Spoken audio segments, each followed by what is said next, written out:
Greetings, ladies and gentlefish, and welcome to this pair of subscriber replays, courtesy of I Am Legend 2000. Now, you may remember Legend. He sent in a game in his 110 that I showed not too long ago, where he got a very nice amount of damage, especially considering he wasn't fully upgraded. We're going to be staying at tier 8 for these games, but we're taking on a rather more Germanic feel. This is the Ferdinand, and Legend is platooned up with a guy called Captain Slaughter. How do you guys, or how do people come up with some of these names? He's driving the Jagdpanther 2, which is the other tier 8 German tank destroyer. So here we've got both of the competing tier 8 German regular non-premium TDs. Yes, as Loki just pointed out, if he wanted alliteration, he could always have gone with Sergeant Slaughter, or Sir Slaughter. But anyway, Captain Chaos, Captain Catastrophe. Regardless, these all sound like really rather dubious comic book villains. Anyway, then again, maybe they're comic book good guys, who knows. We're here on the Mountain Pass map. It's a tier 8 game, so Legend and Slaughter are both tier 8. And the game's the Slaughter's name is just going to make me giggle now. So they're both tier 8. Of course they're both tier 8. They're both top tier is what I meant to say. And Legend is coming down to the D7 kind of region. This is the bottom end of the Glacier Road on this map. Now, the Ferdinand and the Jagdpanther 2, as you would expect from tank destroyers, both have big fecking guns. Each of them mount, and indeed so does the Borsig, the other tier 8 German TD. They all mount this 128mm gun that historically was the gun that was mounted on the Jagdtiger, and indeed in the game I think it's the stock gun on the Jagdtiger at tier 9. Hits for 490, has something around 250mm of penetration on average, 246. It's a very nice gun. There's a Tiger 2, and the Tiger 2's turret is not made of 250mm of armour. Now, if you compare the two tier 8 German tank destroyers, well, there are three, but whatever. Well, let's compare all three. Screw it. The Borsig has a turret for starters. It has an option of mounting a 15cm gun, so more alpha damage, but it suffers from lower penetration and rate of fire and all that jazz. It has terrible armour, and it's a bit sluggish. But it's sneaky as all hell. You then have the Jagdpanther 2, being driven by Captain Slaughter, which is the most mobile of the three machines. When hull down is the best of the three, but if you don't have the opportunity to go hull down, the armour is in the middle. It's better than the Borsig. Frankly, a Napkin has better armour than the Borsig, but not as good as the Ferdinand. It also has quite a narrow gun traverse. Hello, Tiger 2 turret. Goodbye, Tiger 2 turret. The Ferdinand has the widest of the has a wider gun traverse than the Jagdpanther 2, though it doesn't have the turret that the Borsig has. It's slower than the Jagdpanther 2. I'm not sure if it's actually slower than the Borsig, but because the Borsig's got a turret, it would make up for it anyway. So it's kind of less mobile than the Borsig. Goodbye, Mr. IS-3. But it's the most heavily armoured of the three. Now, the Jagdpanther 2 does get better armour. No! Captain Slaughter has been slaughtered by an artillery piece. Ugh. Anyway, the Ferdinand gets the best armour of the bunch, and less hull down than the Jagdpanther 2 gets better armour. Anyway, all that was a roundabout way of, I don't know, waffling on while Slaughter and Legend mullered the enemy team who had come down to this region. Now, look at the minimap. The situation is not looking particularly good. The scoreline is 7-10. There is an enemy Cromwell in the vicinity of the friendly base. There are a pair of enemy light tanks in the middle of the map. There's artillery up towards their base, and there's a lurver on the bridge. The Cromwell is immediately threatening the friendly base, sorry, but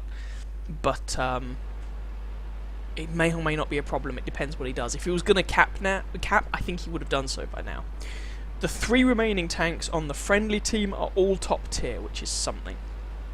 Oh, he says, just as the IS-3 and Panther II both die. So, here's the interesting part. Legend is outnumbered by 6 to 1. Who needs to stop and aim and whatnot? 5 to 1. As he just executes the French artillery piece on his way past. And remember that Cromwell from earlier on? He's behind you. Oh no, he isn't. Oh yes, he really is. But the guy hasn't really given himself enough space to maneuver, and he is dead. GW Panther, this is the guy who slaughtered Slaughter. Oh, he manages to put a painful shot into Legend. And Legend manages to avenge his platoon mate.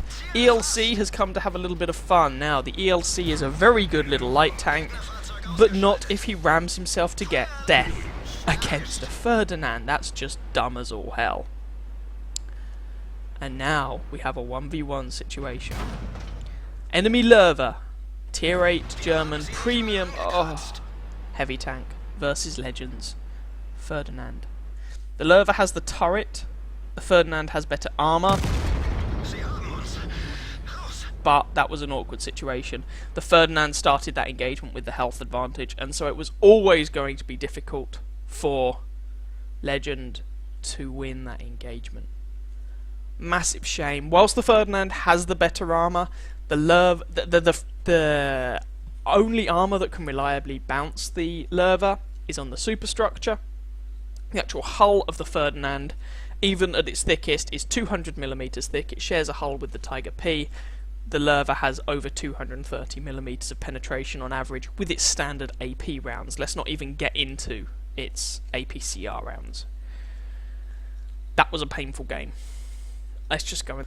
So, that was, well, it was an ace tanker on a defeat, which starts good to give you an impression of what it was like. Fire for effect, duelist, bruiser, high caliber, and a top gun.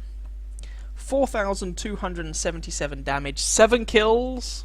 Legend was 1 kill away from a Radley Walters medal, 1,360 base experience, and to really rub salt into that wound, the guy who actually won the game for the enemy team, that Lerva driver, had full health when Legend encountered him, possibly indicating the Lerva hadn't exactly been playing aggressively.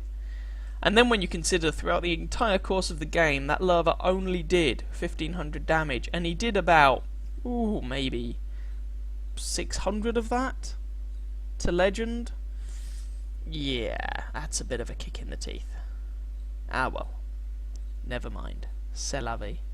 So close to being an epic game. If Legend had managed to kill that Lerva, not only would it have been a top gun and a high caliber, it would definitely have also been a Radley Walters medal and a Kolobanov's medal for standing outnumbered versus at least 5 enemy opponents on your own and still emerging victorious. Having said that, let's not take too much away from this. Still a damn good game. 14 shots fired, 12 hits, 11 penetrations, over 4,000 damage. Didn't make a massive... Well, he made 27,000 credits profit on a defeat, which is good. Without that premium account, it would have only been 7,000 credit profit. But, very good game. Just a really painful result, which is kind of a little depressing. Should we see if we can find a game that's a bit less depressing? Here we are then, we are still with Legend and we are still in German tanks and we're still at tier 8. This is the Indian Panzer. I don't have this tank yet, so I'll be very interested to see how this plays out. I don't have the Ferdinand yet either, but I haven't really seen the Indian Panzer very much. It doesn't seem to be a particularly well-liked machine, although if I remember from the message that Legend sent me, he is quite a fan of this tank. This is a tier 9 game, so middle of the pack, not top tier, not bottom tier. And it's an assault game on Karelia. I've put up one.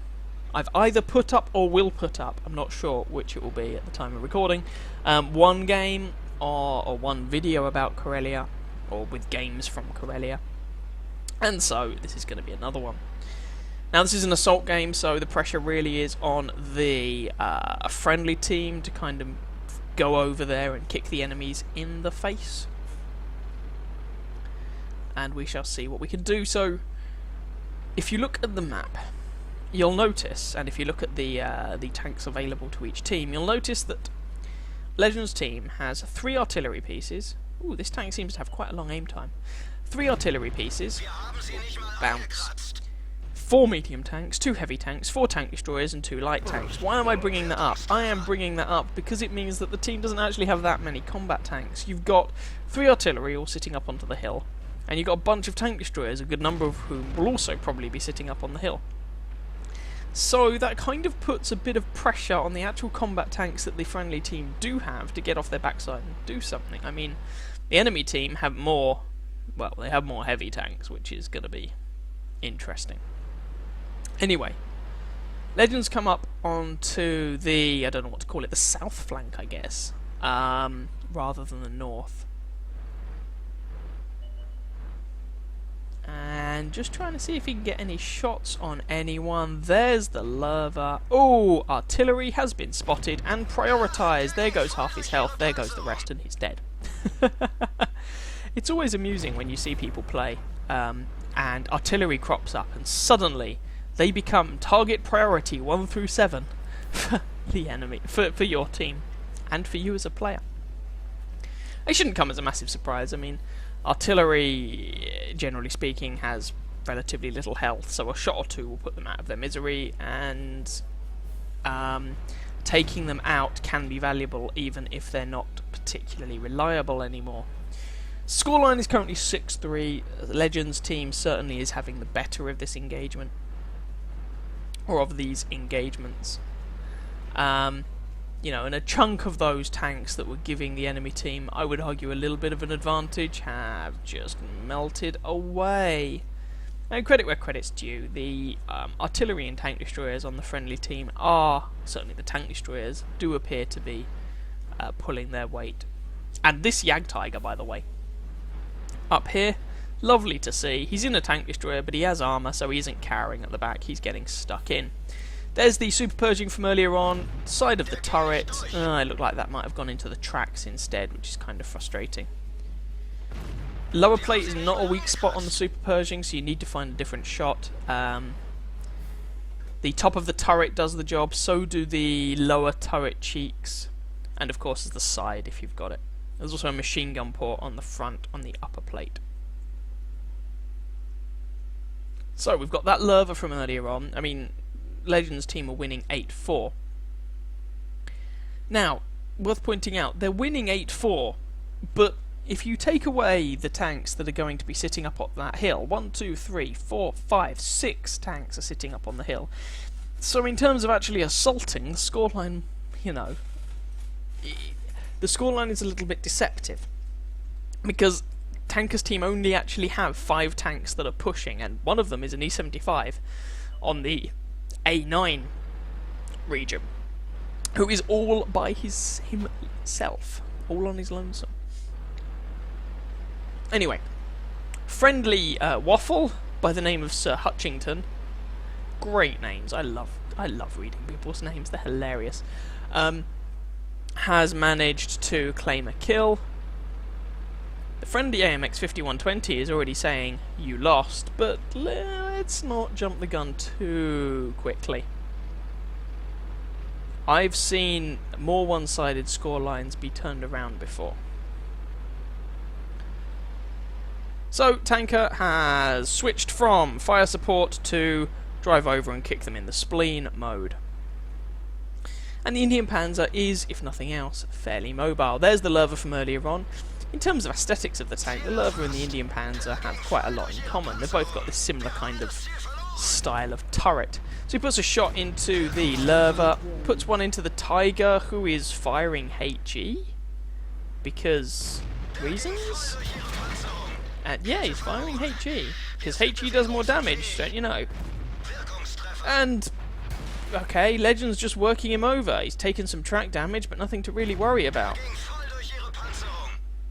2 more shots, and this guy's gone to the cleaners. There's another HE round. One more shot. Moral of this story, don't just load and spam HE, this isn't World of Warships. Now the Lurver's currently looking at Legend, so he's a bit, understandably perhaps a little reluctant to just go around that corner and take a shell to the face. He does it anyway though, because this guy's on low health. So, hoping to pick up the kill, as it is, T-54 manages to nail the guy. And there's an enemy T-30. Which way is he looking? He's not looking at Legend. Oh, he is now. Okay, let's just back off. Let him find someone else to play with and shaft him inside, because you're driving a medium tank. There we go. T-95 to Legend's left, and he's got the T-30, GW Panther, oh, spoke too soon, and the ISA over to his right. Another shot into the T-30. And the friendly Jagdtiger is going to find the enemy T-95 so they can have a super heavy tank destroyer. I don't know. Bro off. Oh god, he's looking at you, he's looking at you. Run away! Run away!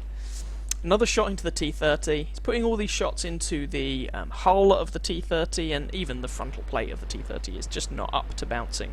212 or something millimeters of penetration? Yep, 212 pen with this 90mm gun. And T-95, oh no, he's looking this way, no! Shot into the tracks, but that doesn't really seem to do much good. This Jagdtiger is really risking a T-30 shell into the side, which would be rather bad. Now, Legend is understandably a little reluctant to move to help the Jagdtiger because he doesn't want this T-30 to shoot him in the side. Manages to put one shot into the side of this guy's turret, another shot into his frontal plate. And can he pick up the kill? Nicely done. And that just leaves this T-95. So, we're in a medium tank. Let's not engage this guy frontally. Let's go from behind and give him a darn good rogering. Jagdtiger and the T-95 have just been kind of gently slapping each other for the last couple of minutes. So let's just change up this engagement. Hello T-95, how are you today? There's one shot, and Legend is just behind him now, and this T-95 is whole kinds of screwed. Although, never underestimate the ability of your friendly team to put nice big fat shots into your face. To his credit, the Jagdtiger does apologise. But it's not like Legend was using that 500 health. Anyway, there we go. T-95 is dead. And that was a win! Slightly more upbeat ending. Jolly good. And Legend's team managed to successfully assault Karelia. So let's go and see how well Legend did in his Indian Panzer. So that was actually an ace tanker game. Fire for Effect and Bruiser and a high caliber all thrown into the mix. Tanker? Legend actually did 4,179 damage. It's deceptive, you know, you're hitting someone for 240 every so often. It doesn't feel like you're doing a lot of damage, but when you look at the damage score, it really adds up. That was the highest damage count of anybody in the game, you know, more than his tier 9s. The E75 clocked in at second with just under 4,000 damage done himself. So 4,179 damage, 2 kills, 1,263 base experience. 28 shots fired, 25 hits, 19 penetrated to get that 4,179 damage. Also picked up just over 1,000 assistance damage and made a very healthy 46,000 credit profit. Even without a premium account, that would have been a 25,000 credit profit. So nicely played game there from Legend. A very nice pair of games actually. If I was going to offer any advice, I would say take a couple of rounds of high explosive. I noticed Legend didn't have any HE loaded on either tank. 1 or 2 rounds here or there can prove very, very useful, especially I imagine in the Ferdinand with that big, fat gun. 128mm HE to the face. That's going to offend in the right situation. But nonetheless, lovely pair of games there. From I Am Legend, thank you very much for sending those in. I hope you guys have enjoyed that video. If you did, please feel free to catch some of my others and or subscribe to my channel. And I wish you very happy hunting on that battlefield. Ciao, ciao.